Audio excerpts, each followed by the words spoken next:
we are talking Night Hunt, and this is by director-writer Ricardo Islas, and is a low-budget vampire movie.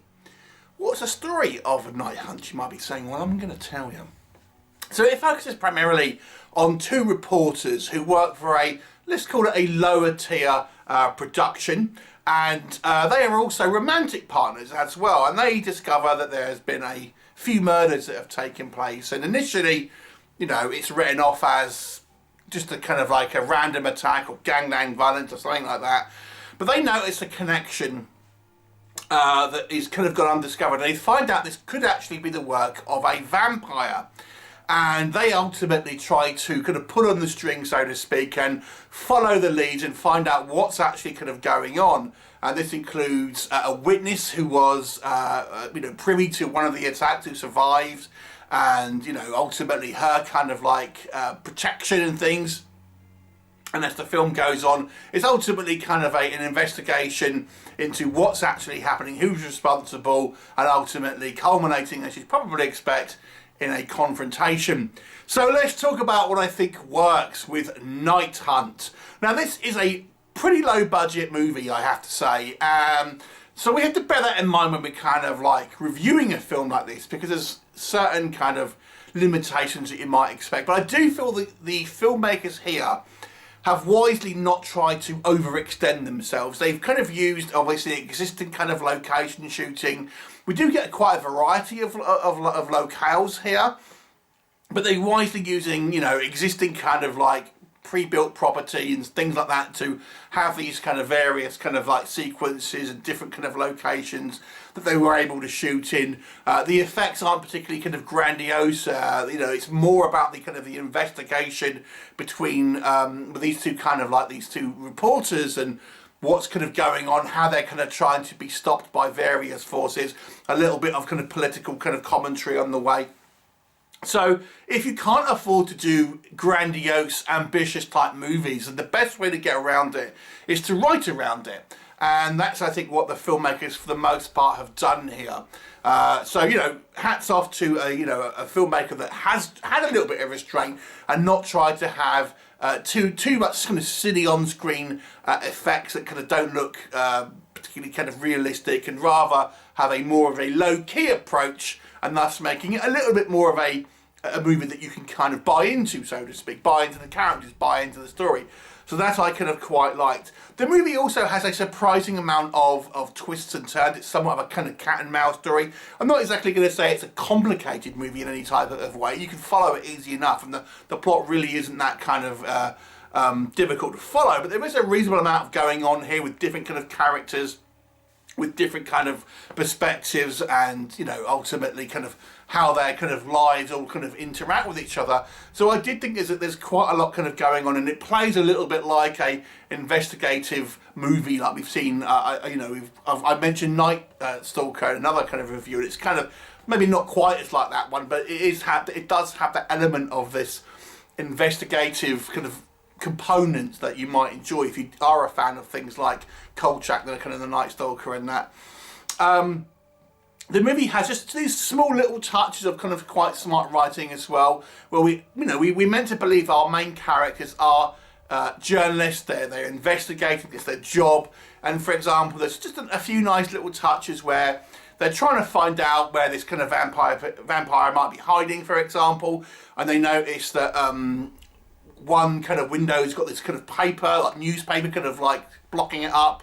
And one says, oh, that could be anything. It could be just them painting the windows. But they kind of notice the date on it, and that kind of correlates to the kind of the first attacks and things like this.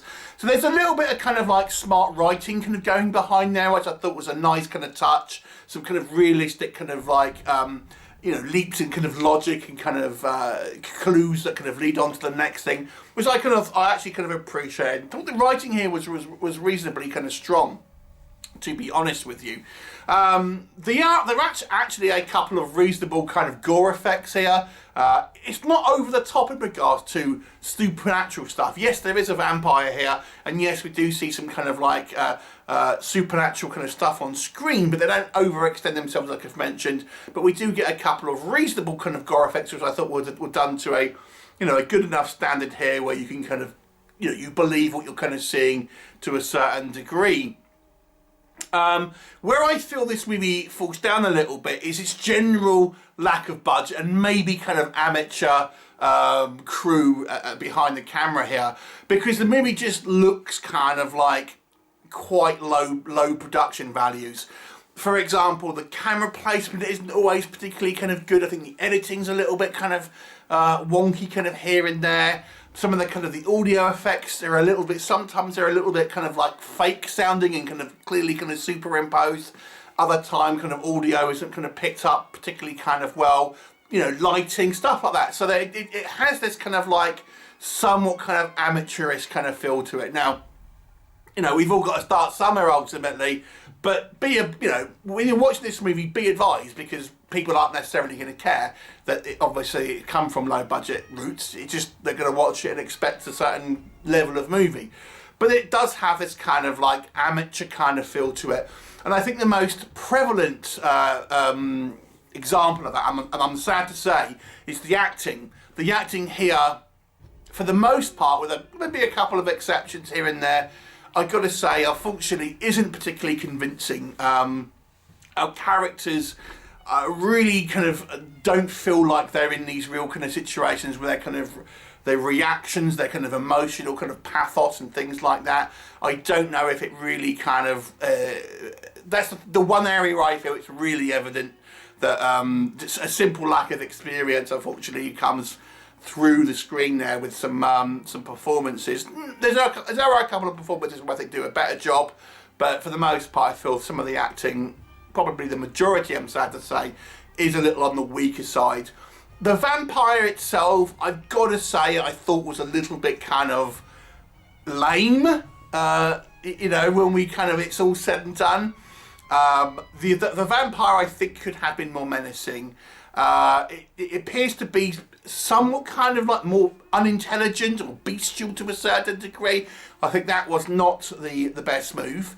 And it just, the way the actor that plays this kind of vampire, the makeup effects, the way he's filmed, again, I don't think was particularly kind of sinister.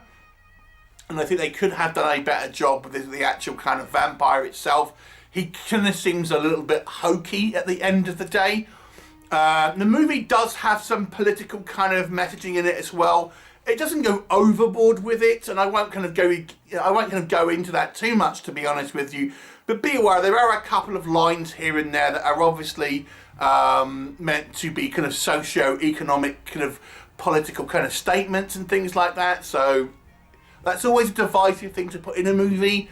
If you don't need to put it in, I don't think, unless you're making a film about that, I feel it can sometimes be a little damaging. Like I've said, that one is it's relatively subtle. I read one review about that. It just didn't mention it, so it's obviously didn't even register with this other review that I read. But you know, it's there, and so if you don't like that in your content, then so be it.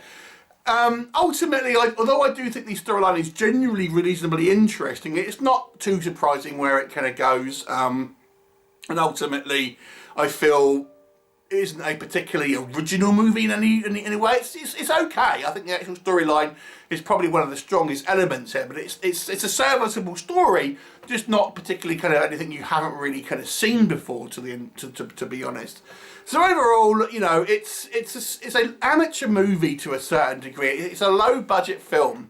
I do think the filmmakers have had some restraint in not trying to kind of overextend the production, but at the same time it still is kind of like, it still does feel quite kind of low budget, and that may be enough to put some people off.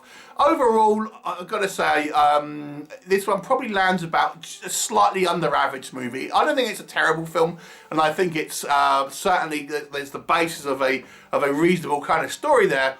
But just the kind of amateurish film just kind of pushes it to a slightly below average score of 4 out of 10. Have you seen it? What did you think of it? Leave me a comment and I'll look forward to seeing you next time. Bye for now.